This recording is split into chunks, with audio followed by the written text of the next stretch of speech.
صلى الله عليه وسلم صلى الله عليه وسلم صلى الله عليه وسلم صلى الله عليه وسلم صلى الله عليه وسلم صلى الله عليه وسلم صلى الله عليه وسلم صلى الله. والعاقبة للمتقين والصلاة والسلام على خير خلق محمد وعلى آله وصحبه أجمعين وبعد.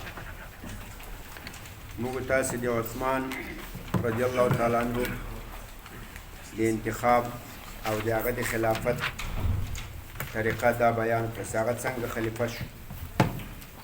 عثمان رضی الله تعالی عنه تقریبا 12 کال خلافت او د دې خلافت دوره دا ډیره د امن د امان او د سکون او د اطمینان دوره او د کډیر فتوحات وشو. خراسان صدا په هغه وخت کې د افغانستان نوم او دا تاجکستان ازبکستان دا ملکونه اخواته د افریقا خواته افریقایي ملکونه دا اکثر د عثمان رضی الله عنه په وخت کې فتح شو. خو عثمان رضی الله عنه ډیر نرم او په اصطلاح حلم والا بنده ولو. د دل نرمي یا له حلم نه بعضې شرپسند خلکو غلطه استفاده وکړه، د مقابل کې راپورته شو، په ده باندې اعتراضونه وکړو، بیا یې بالاخره دی شهید کړو. نو دلته به د هغه اعتراضونو بیان وکړو، د هغې جوابونه به ذکر کړو او بیا به د عثمان رضی الله عنه د شهادت مسله بیان. د دغو اعتراضونو اصلي په اصطلاح هغه سبب و اصلي باعث و اصلي محرک هغه د ابن سبا په نامه یو سړی و. ابن سبا د ده خپل نوم عبدالله و، د پلار نوم یې سبا و او مور یې په سودا سره مشهوره وه. ده ته ابن سودا ویل کېږي، ابن سبا هم ویل کېږي، عبدالله ابن سبا هم ورته وایي.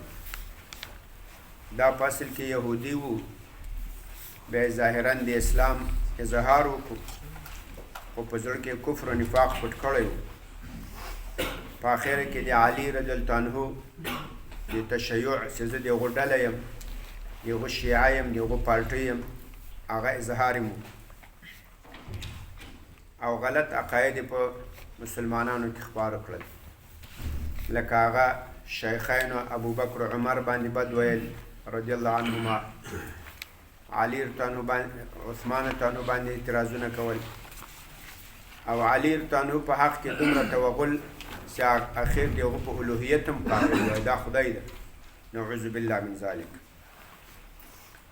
دو په مصر او په عراق او په مختلفو ځایو کې د خپل تحرکات دا وړاندې بوتلل، خلکو ته به تقریرونه کول، په عثمان رضی به اعتراضونه کول. هغه اعتراضونه تفصیل دا ده. اول وای عثمان رضی الله عنه عمار ابن یاسر دا یو ورځ ووږل په خپلو غلامانو په دې باندې تر دې چې د عمار ابن یاسر کلمې پرې سوې تا ایک رودی ازو ترقید. دا د دې یو اعتراض و. دا اعتراض بالکل ثبوت نه لري، ځکه که چېرته د عمار ابن یاسر داسې وږلی وای چې د هغو کلمې پرې سوې وای. په هغه وخت کې خو علم طب ډاکټري داسې په مخ نه وتلل لکه نن سبا چې ته بیا یو څوک بوځي هغه اپریشن کې بیا بېرته کلمې ور وګنډي، بیا بېرته هغه اپریشن وتړي او بیا جوړ شي. هلته چې به کلمې پرې شوې خامخا به سړی مړ کېدو، ځکه کلمې خو چې پرې شي خو ټول داخلي اعضا دا سره فاسد سي، په اصطلاح میکروبي سي، له هغې نه بیا سړی ژوندی نه پاته کېږي. او عمار ابن یاسر خو د عثمان رضی الله له خلافت نه وروسته هم ژوند وکړو، د علي رضی الله سره ملګری و، له هغه سره د هغو په جنګونو کې یو ځای و، بیا په صفین کې شهید سو. نو دا دروغ ده. البته یو ورځ د عمار ابن یاسر او د عباس ابن عتبه ابن ابي لهب د دې دواړو منځ کې څه لفظي نزاع راغله، عثمان رضی الله عنه دواړو ته څه تأدیب ورکړو، خو داسې نه چې کوم یو یې داسې وږلی چې د هغو کلمې پرې سوي او دا د هغو وخت خلفاو دا عادت و چې خلکو ته به ادب ورکول څه چا به په اصطلاح بېادبي وکړه دا وکړه یا بل داسې خبر به یې ولیدله چې د هغې اصلاح په کار ده هغو ته به یو څه ادب ورکول. لکه یو ورځ ابی ابن کعب رضی الله تعالی عنه له جومات نه راووتل، خلک له شا پسې روان وو. عمر رضی الله عنه ولیدل چې له شا ډېر خلک روان دي، دا دره یې راواخیسته او په دې ابی ابن کعب باندې ور پورته کړه، نور یې داسې په دې سر وګل. هغه ورته ویل ولې څه چل ده، ما خو څه نه دي کړي. وایي دا خلک چې در پسې روان دي، هذه ذلة للتابع وفتنة للمتبوع. داسې ته مخکې روان یې او له شا خلک در پسې روان دي. ذلة للتابع دا د وروستني خلکو ذلت ده، په بل پسې روان وي. او فتنة للمتبوع او د متبوع لره فتنه ده، هغه په امتحان کې لویږي. هغه وایي چې ولا هم چمن دیګرې نیست. د صحابه او د نبی علیه السلام هغو دا نه خوښېدل چې دی مخې ته روان خلک له شا پسې روان دي. نبی اسلام به د صحابهو په منځ کې تو ښي طرف چپ طرف ته به صحابه روان وو. دا د جبابره و د متکبرینو خاصه ده، دی مخکې روان نور خلک له شا روان بیا شاته ورته راغږېږي، والکه څنګه یې، والکه کور کې څال ده، ښه څنګه د ګزاره څنګه ده، که څه شی پیسې میسې په کار کې دی بیا غږ کوه، نور ورګوري هغه له شا ورته یې اوسې بلې صاحب قربان صاحب ولې نه صاحب. دا صحابه به داسې نه کول. نو عمر صاحب اوس دا د په ابی ابن کعب باندې راغی سید القرا، نو هغه ته هم دره یې پې باندې ور پورته کړه. نو دا داسې تعدیب کې ورکړی له دې وجې نه سیدله عباس ابن عتبه ابن ابي لهب سره څه لفظي منازعه راغلې وه، نو هغه خو امیر و، امیر دومره تعدیب دا ورکولی سي خلکو ته. داسې بیخي د هغو کلمې پیش کولی دا حقیقت نه لري. وایي عبدالله ابن مسعود یې ووږل تر دې چې د هغو پښتۍ ماتې سوې، په خپلو کسانو یې وږل یا یې خپله ووږل، دا هم بلکل حقیقت نه لري. عبدالله ابن مسعود یې نه وږلی ده او نه پښتۍ پې ماتې کړي، بلکې عبدالله ابن مسعود دا د عمر عنه په وخت کې په کوفه کې په خزانه باندې مسؤول و، په اموالو د کوفې په بیت المال د کوفې باندې مسؤول و، د هغې مسؤلیت ورسره و. عثمان عنه چې د عمر عنه نه وروسته خلیفه سو، هغه هم په خپله چوکۍ باندې پرېښودل، همدغسې پاته و. د عثمان عنه په اصلاح یو مامور و، د هغو یو عامل و، د هغو یو کارکن و، وهلی ټکولی نه ده. البته په دوه خبرو باندې عبدالله ابن مسعود خفه و. هغه دوه خبرې دا وې، یو د عثمان عنه په زمانه وخت کې یو کیسه وسوه، بخاري کې دا واقع ذکر کېږي. دلته په ارمنستان او آذربایجان کې جهادونه وو، نو حذیفه ابن یمان دلته جهاد ته راغلی و. دلته د دوو خلکو سره لانجه سوله. دا قرآن خو په 7 حرفه نازل سوی ده، لکه مختلفو قرائتو باندې نازل سوی. بعضې مسلمانانو یو قرائت کول، بعضې نورو بل قرائت کول. نو دا یو بل ته ویل ته غلط وایي، هغه ورته ویل ته غلط وایي، زه ولې غلط وایم. اوس مثلا وانظر الى العظام کیف ننشزها، هډوکو ته وګوره موږ یې څنګه راپورته کوو. بل قرائت کې راځي وانظر الى العظام کیف ننشرها، هډوکو ته وګوره موږ یې څنګه راژوندي کوو. دا دواړه متواتر قرائتونه دي، هېڅ فرق نه لري. دارنګه په نور قرآن کې هم شته ده، جای په جای باندې په دې آیاتونو کې په داوسو کې اشاره ورته سوې ده. لکه دا الحمدلله کې تاسو لیدلی ده، مالک یوم الدین یې څنګه لیکلی، هغه الف یې نه ده ورکړی، د الف په سر باندې کړه زبر ورکړی. د دې په خاطر کې ته مالک یوم الدین وایې او کې ته ملک یوم الدین وایې. دارنګه نورو ډېرو ځایو کې مختلفو قرائاتو ته په داوس رسم الخط کې اشارات شوي. نو هغه خلک خو مختلف قرائت نه ورته معلوم. دا نوي مسلمانان په آذربایجان او افغانستان په دې ځای کې یو خپل منځ کې لانجه سوه، یو ته بل ته ویل ته قرآن غلط وایې کافر یې، هغه ورته ویل ته غلط وایې ته کافر یې.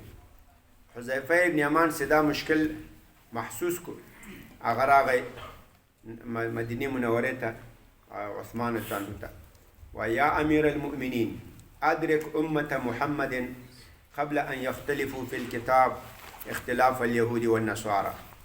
وایي ای امیر المؤمنین، د نبی اسلام په امت پسې ځان راورسوه ادرک امت محمد صلی الله علیه وسلم د نبی اسلام امت پسې ځان راورسوه یعنی دې غم وکړه وړاندې له دې پیش ازی که امت نبی اسلام در قرآن ایتو اختلاف کنه ست مخکې له دې چې د نبی اسلام امت په قرآن کې داسې اختلاف وکړي لکه اختلاف د یهودو د نصاراو د یهود نصاراو یو تورات نه لري یهود نصارا یو انجیل نه لري مختلف کتابونه در چا لیکلي دي دې غم وکړه سبب دلته هم داسې عثمان التانو راولاړ سو دا ټول مسلمانان په یو قرآن راټول کړل چې هغه قرآن یو بلې کیسې ته پام وکړي نبی علیه الصلاة والسلام ته به په هر رمضان کې جبریل علیه السلام راتلو څونه قرآن چې نازل شوی و هغه به ورته اورول په کوم کال چې نبی علیه الصلاة والسلام وفات شو په هغه رمضان کې 2 وارې نبی علیه الصلاة والسلام ته قرآن واورول نبی اسلام له دې چې وفهمولی چې ما نور رحلت راغلی سفر راغلی زه وفات کېږم ځکه نور رمضانو کې به یو ځل راته اورول او په دې رمضان کې 2 ځلې راته واورول دغه اورول د جبرائیل نبی علیه الصلاة والسلام ته د قرآن دې ته عرضه وایي دې ته څه وایي عرضه پیش کول لعرضه یعرض عرضا وړاندې کول دې او په د آخري رمضان کې چې اورولی دې ته عرضة الاخیره آخري پیش کول دی جبرائیل نبی علیه الصلاة والسلام ته دغه آخري پیش کول دی جبریل علیه السلام نبی اسلام ته په قرآن کې د قرآن په دغه کې به اکثر منسوخ آیتونه به نبی اسلام ته نشاندهي کړو چې دا منسوخ شوي قرائتونه به ورته نشاندهي کړو د سورتو ترتیب کې چې به فرق ولو د آیتونو په ترتیب کې هغه به ټول ورته وښودل دغه آخري عرضه دا زید ابن ثابت له نبی اسلام نه اورېدلي وه عبدالله ابن مسعود صاحب نه وه اورېدلي نو ځکه عثمان التانهو دا زید ابن ثابت التانهو دا یې مقرر کړو چې ته دا قرآن یو قرآن که ټول په دې باندې راټول کړه عبدالله ابن مسعود په دې باندې خفه سو چې زه دې ولې په دې د دې کار مشرتوب دې ماته ولې نه راکول او د عثمان تانهو پکې دا حکمت او بل داسې له عثمان تانهو نه مخکې ابوبکر عمر تانهما هم د قرآن د راټولولو کوشش کړی و هغه هم قرآن راټول کړی و هغه هم د دې کار مصر زید ابن ثابت ټاکلی و بل عثمان تانهو ویل چې دا شیخینو مصر کړی د دې کار زه به مصر کړم ځکه تجربه یې زیاته ده او هغه هم څه حکمت پکې لیدلی و یو عبدالله بن مسعود په دې خفه و بل په دې خفه و چې عثمان تانهو ټولو خلکو ته امر وکړو چې دا خپل قرآنونه چې تاسې له نبی علیه الصلاة والسلام نه لیکلي له نبی علیه الصلاة والسلام نه خو ډېرو صحابهو قرآنونه لیکلي ول علي رضی الله عنه ابو موسی اشعري زید ابن ثابت عبدالله ابن مسعود عبدالله ابن عمر خپل عثمان تانهو دارنګه ډېرو صحابهو لیکلي ول تقریبا د نبی اسلام 40 کاتبین دي وحي ول نو عثمان تانهو امر وکړو چې نور ټول قرآنونه راوړو هغه یې راوړو هغه یې ټول وسوځول دا یو مصحف دا مصحف عثماني ورته وایي له دې نه 6 نسخې ولیکلې 6 نسخې مکه مدینه شام عراق کوفه یمن دا شاوخوا ته ولیکلې او استادان یې ورسره ولیکل چې نور به دا قرآن خلکو ته وایست هغه اوس امت مسلمه ټول په یو قرآن باندې راټول شو دا عثمان تانهو دونه لوی خدمت کړی چې حد نه کړي که دا کار نه وای سوی اوس به مسلمانان ټوټې ټوټې وو موږ په رفع الیدین کې نه سره جوړېږو چې یو سنت عمل ده که لمونځ وکړم لمونځ کېږي او که ونه کړم لمونځ کېږي داسې قرآن نه وای یو قرآن سوی اوس به تا کتل یو به عثماني مصحف ویل بل به اشعري مصحف ویل بل به علوي مصحف ویل بل به مصحف مسعودي ویل او یو بل ته به کافران همسې ویل دا مسعودیان ټول کافران دي دا قرآن نه مني بل ویل به ویل عثمانیان ټول کافران دي بل به ویل اشعریان ټول کافران دي دا فتواګانې هم سره صادرولې نو عبدالله بن مسعود په دې 2 خبرو خفه و خو په دې 2 خبرو کې عثمان تانهو په حق و اول دا چې زید ابن ثابت شیخینو دې کار ته ټاکلی و او هغه ته د قرآن کریم آخري عرضه چې جبریل علیه السلام نبی اسلام ته لوستلی و هغه له نبی اسلام نه اورېدلي و عبدالله ابن مسعود نه اورېدلي او په دې بله مسله کې عثمان تانهو په حق و هغه ټول مسلمانان په یو قرآن راټولول چې اختلاف ختم سي عبدالله ابن مسعود هغه دې خبرې ته ټینګ و چې دا د ما قرآن دا باید ضایع نه سي. وروسته بیا بېرته دې ته قانع سوی، بیا خپل قرآن راوړی، بیا هغه ختم کړی ده.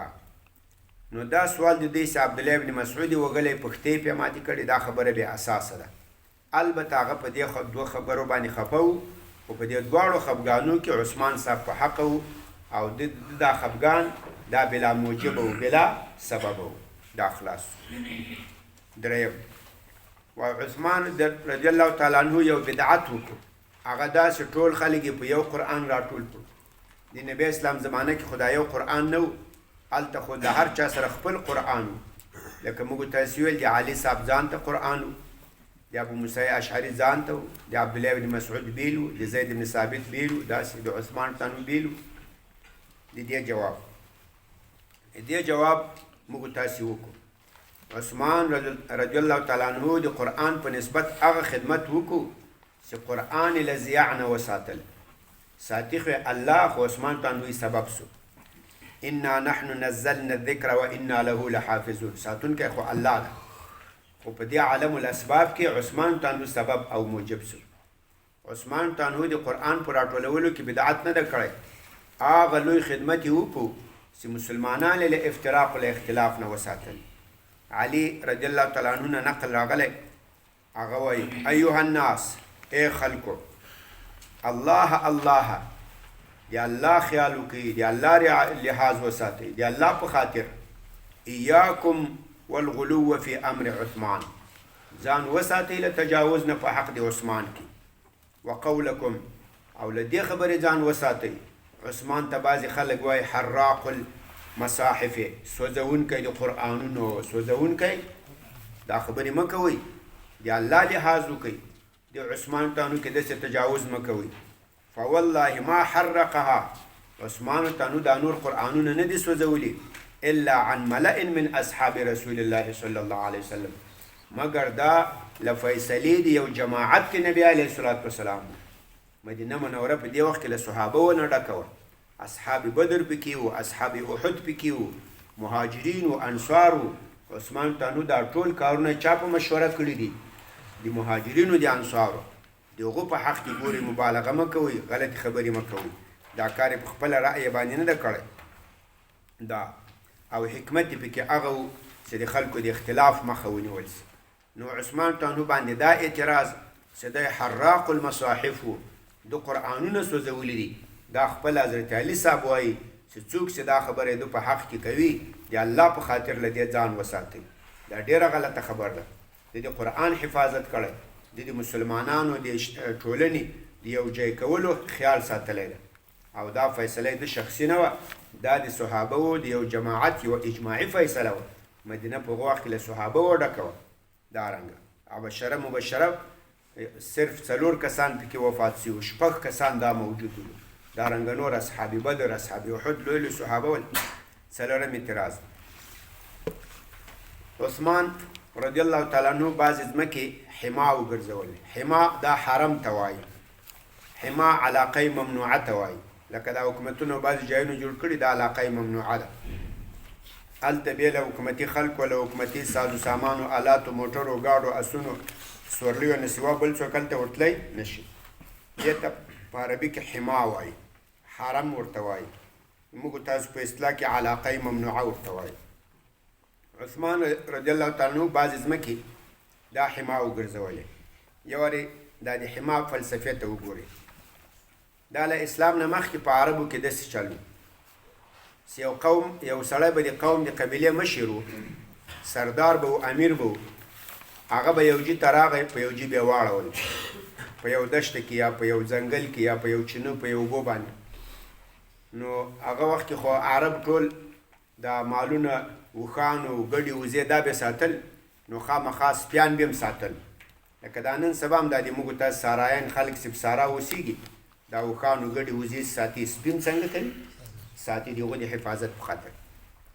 نو دغه امیر د عربو چې به چېرته واړول، په چینه، په دشته، په یو ځنګل کې، نو د ده سپو چې به غپل، څومره چې به د سپي غپا رسېده، د شاوخوا ځمکې ته به څوک نه نږدې کېدو. وایي دا حما د فلان ده، دا د فلان حرم ده، دا د فلان علاقه ممنوعه ده. هغه ځمکه به ذاتي د ده وه، نور قوالی موالی ته حاجت نه و ځکه دی امیر و مشر و سردار و او دا د سپیانو سي غپل سي څونه یې غږ رسېدو بس دا ذاتي د دې دلیل و چې دا ځمکه د ده په کار دی د ضرورت ته دې ځمکې ته به څوک نږدې کېږي نه په دې طریقه به هغه امیرانو مشرانو ملکانو خانانو خپلې علاقې ممنوعې معلومولې نبي صلی الله علیه وسلم چې کله مبعوث سو مدینې ته هجرت وکړو هغه په دې کې یو فیصله وکړه لا حما الا لله ورسوله حما نشته مگر الله لره به او رسول الله لره به صلی الله علیه وسلم نور ملکانو خانان ځان ته حما نسي جوړولی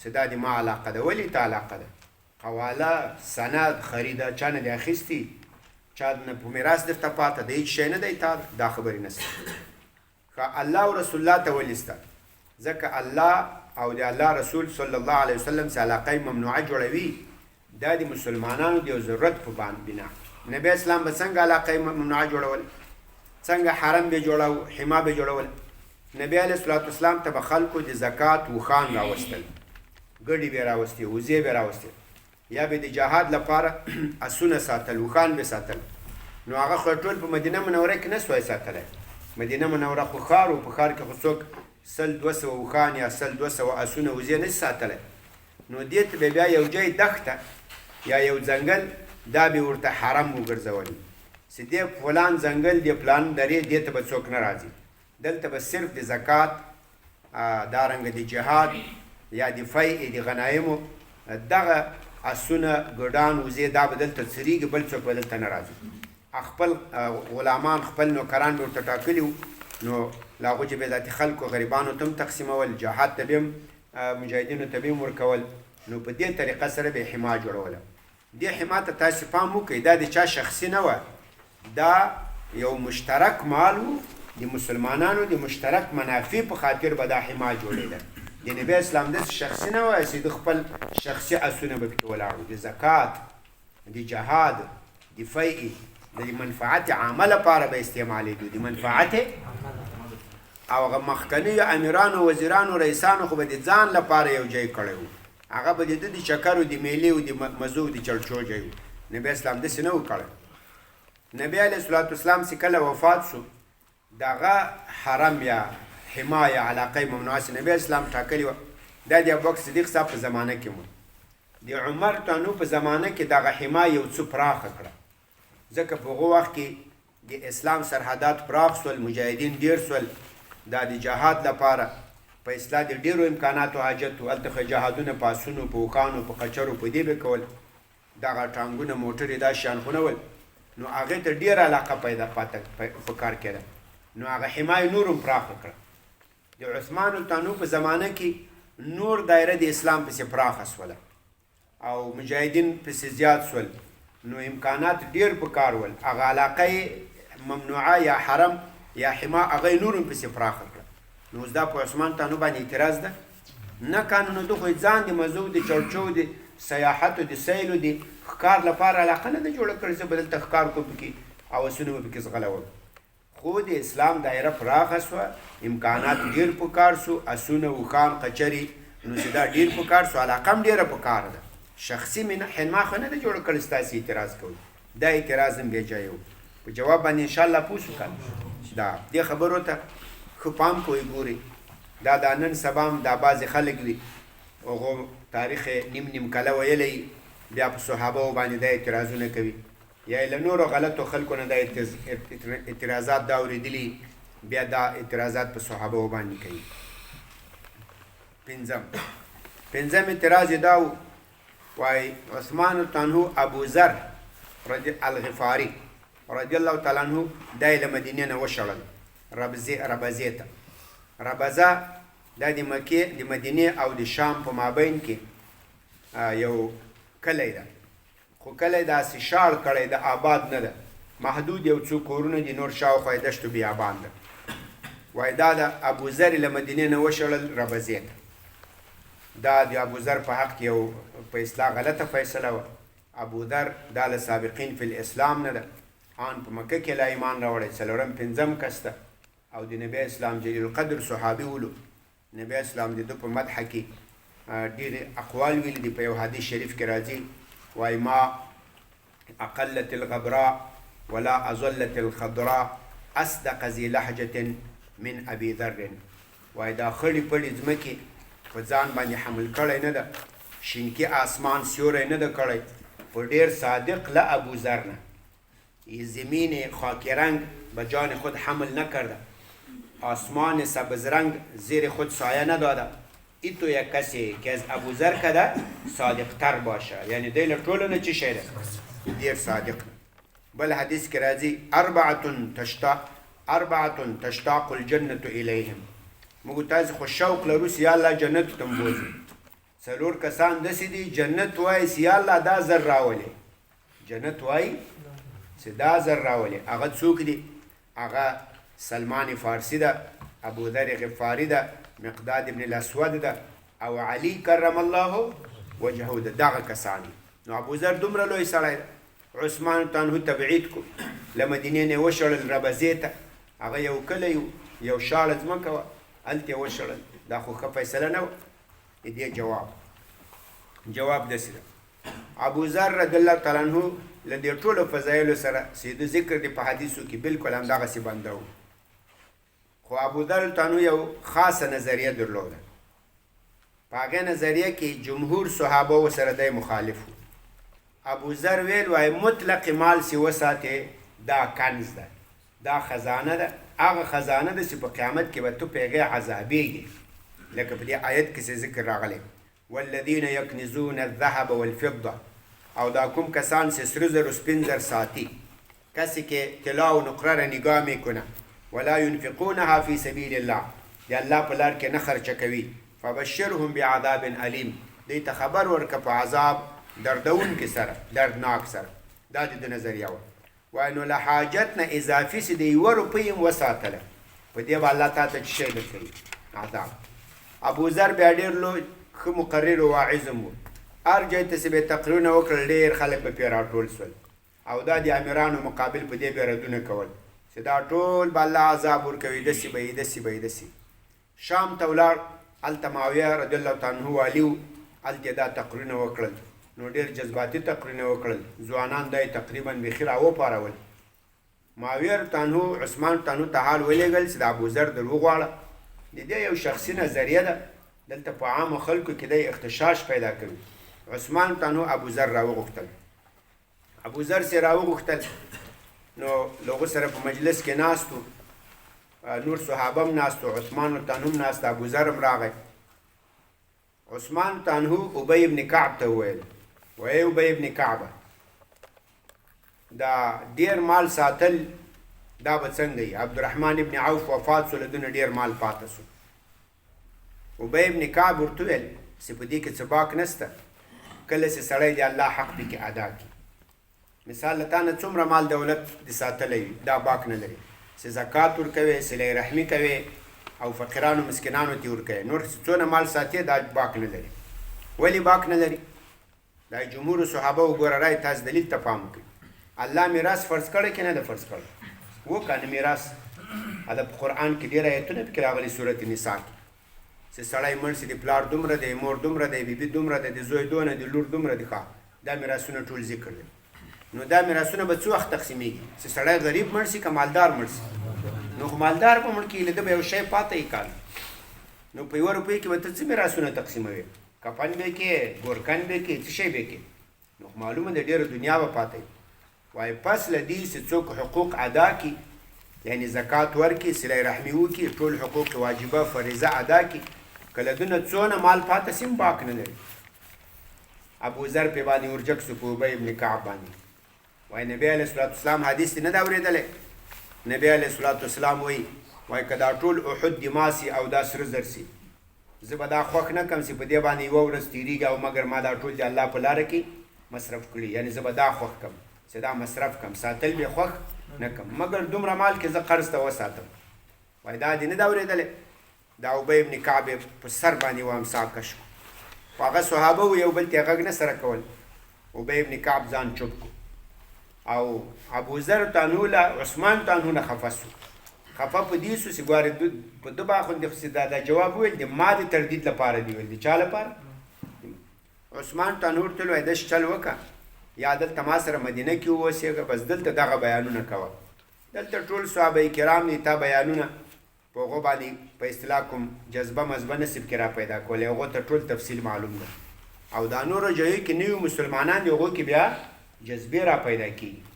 هغه دی جنې خفه سو ولاړ په ربزه کې واړول. نو داسې نه و چې عثمان تانهو هلته تبعید کړی و، په خپله خوښه باندې ربزې ته ولاړ، عمل ته بوسېدو تر دې چې وفات سو. شپږمه وجه وایي ابو دردا یې له شام نه وایستل. ابو دردا جلیل القدر صحابي ده، حکیم الصحابه ورته وایي یا حکیم هذه الامه ورته وایي، لوی با حکمت انسان ده. هغه په شام کې قاضي و، بیا وایي عثمان تانهو له شام نه وایستل. دا خبره بېجا او کمزوري خبره ده.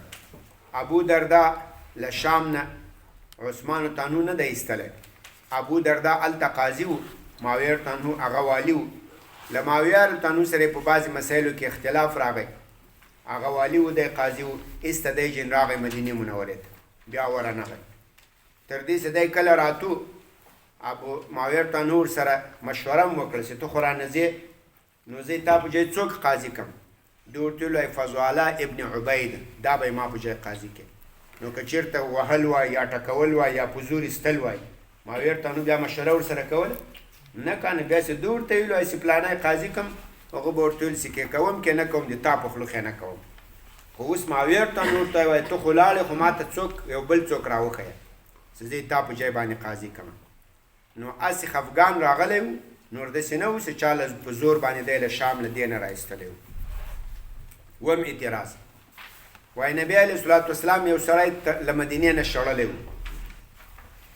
د حکم په نامه باندې. کله چې نبی اسلام وفات سو، هغه بیرته اراده وکړه چې مدینې ته راسي. بیا ابوبکر صدیق صاحب ورته ویل نه به راځي، نبی اسلام شړلی زه دې نه راپرېږدم. ابوبکر تانهو چې وفات سو، عمر تانهو خلیفه سو.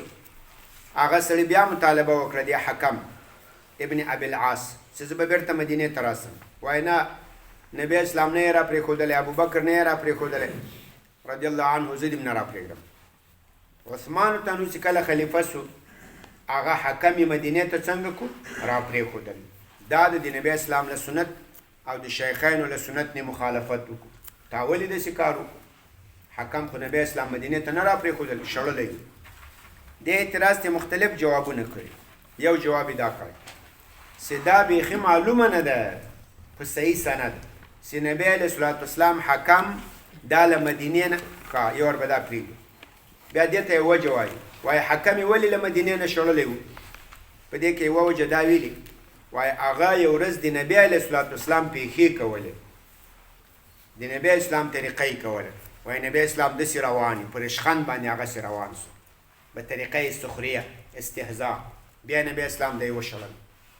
او یا یې وایي دلته نورې د شیطنت د نفاق او د شقاق خبرې کولې، په خلکو کې نفاق او شقاق خپرولې. نو وایي ځکه نبی اسلام دی له مدینې نه وشړل. چېرته؟ و طائف ته. ښه، اوس د دې جواب ته ګورئ. اول دا بیخي معلومه نه ده چې حکم ابن ابي العاص مدینې ته راغلی که نه ده راغلی، دا معلومه نه ده. ولې؟ حکم دا په هغه خلکو کې و چې د مکې له فتح نه وروسته ایمان راوړی، چې بعد از فتح مکه ایمان آورده. دې خلکو ته طلقا وایي. دې اکثرو مدینې ته هجرت نه ده کړی، ځکه له فتح د مکې نه وروسته هجرت نه ولو، لا هجرت بعد الفتح. نو دو مدینې ته څه راغوښتل؟ په هغو وخت کې خو تر مدینې نه مکه ډېر آباده وه. د مکې له فتح نه چې مخکې خلک مدینې ته راتلل، خو د هجرت په قصد راتلل، او د مکې له فتح نه وروسته هجرت و. نو دا بیخي مدینې ته راغلی نه ده، دا لا نه ده معلومه. نو چې نه ده راغلی، نو شړلی یې څنګه ده؟ دا یو.